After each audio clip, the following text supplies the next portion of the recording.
Ouais, ça y est, j'ai imprimé mes supports, je les ai fixés sous le plateau. Donc là, le plateau, je vais lui faire un demi-tour. Et j'ai donc mes brides là qui vont venir.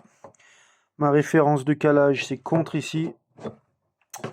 Donc, il suffit de trouver les bonnes vis et c'est parti. Ça me rappelle quand j'étais gamin et que je jouais au Lego, quoi. Vas-y, cherche ta pièce. Où sont les vis de la bonne taille? Ouais, ça y est, c'est en place, c'était pas long. Donc, comme sur mes plans, je m'étais pris comme référence de calage cette arête, j'avais juste à venir en buter de chaque côté. Et voilà, hein. Ça fait le job. On m'avait soumis la réflexion que l'écran pouvait chauffer forcément, puisqu'il va être intercalé entre cette planche et la vitre. Donc espace clos, même si ici on est ouvert, que là on est ouvert. C'est peut-être pas idiot que de réfléchir à un système de ventilation juste pour avoir un flux d'air, pour évacuer la chaleur, sachant que ici j'ai 1, 2, 3 ventilateurs d'extraction. Ça peut être pas mal. Ça peut être pas mal à réfléchir. Je vais étudier la question parce que j'ai pas envie de faire claquer un écran à 1000 balles, hein, on est bien d'accord. Donc ça va faire partie des prochaines intégrations. Ah, je viens d'avoir une idée. Je viens d'avoir une idée. Je vais le lever, je vais le tenir en l'air, je vais te montrer mon idée. Ici dans la traverse, une tige, donc à voir filetée ou pas filetée, peu importe, mais une tige, une barre, au moins 5 mm de diamètre, enfoncée là, coudée, qui vient donc avec quelque chose en 3D que je vais imprimer pour venir la clipser, un peu comme dans le coffre d'une bagnole. Je la relève et ma barre, elle vient rentrer en appui sur le playfield. Je pense que ça peut être pas mal ça, comme système mécanique. Bon bah aussitôt dit, aussitôt fait, hein.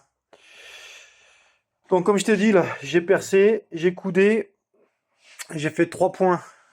1, 2, 3. Et j'ai percé dans l'angle, hein. C'est-à-dire j'ai mis mon forêt aligné à la tige. Ici pareil, donc là j'ai un axe plus prononcé. Donc là, position 1, position 2, position 3. On range. Donc là, je vais me faire un petit clips, clac, pour le verrouiller. Et donc ici, je me suis modélisé, imprimé cette petite pièce pour venir tenir la canne. Donc je vais la fixer dessous. Et voilà, c'est de toute beauté. Ah, c'est magnifique. Bon, c'est de l'accessoire, mais utile. Parfait. Bon, j'ai écouté les conseils bienveillants d'un membre du groupe montoncab.fr. Et donc, à l'origine, dans la cabine, j'avais un évent. J'avais un évent pour le caisson de base qui envoyait tout le flux d'air dans la cabine et qui prenait donc aussi le flux d'air dans la cabine. Donc, l'idée, c'est de remplacer ce tube droit. D'ailleurs, tu vois, il y a le percement de représenté. Donc, à la base, j'avais un tube droit. Et je l'ai remplacé par un évent coudé qui refoulera sous la cabine.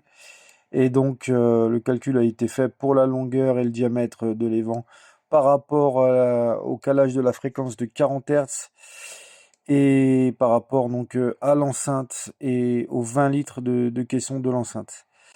Donc là j'aurai des basses vraiment parfaitement restituées avec une belle qualité de basse et voilà, donc je remercie tous les membres qui participent à me donner des conseils pour m'améliorer, pour éviter les fautes et les erreurs. Et on va lancer l'impression. Donc l'impression, on a quand même une impression de 1 jour, 1 heure, 53 minutes, autant dire 24, 25, 26 heures d'impression. Putain, je trouve ça dingue. PETG toujours. Mais ouais, je suis un peu choqué. Je suis un peu choqué de la durée d'impression. Ça consomme 157 grammes de plastique quand même, 20% de la bobine, donc il faut pas se planter. Et bah déjà ça va tourner toute la nuit, donc on verra demain matin si ça a planté ou pas, et si on arrête, on abandonne ou on relance. Oh bah impression lancée, hein, il n'y a plus qu'à patienter.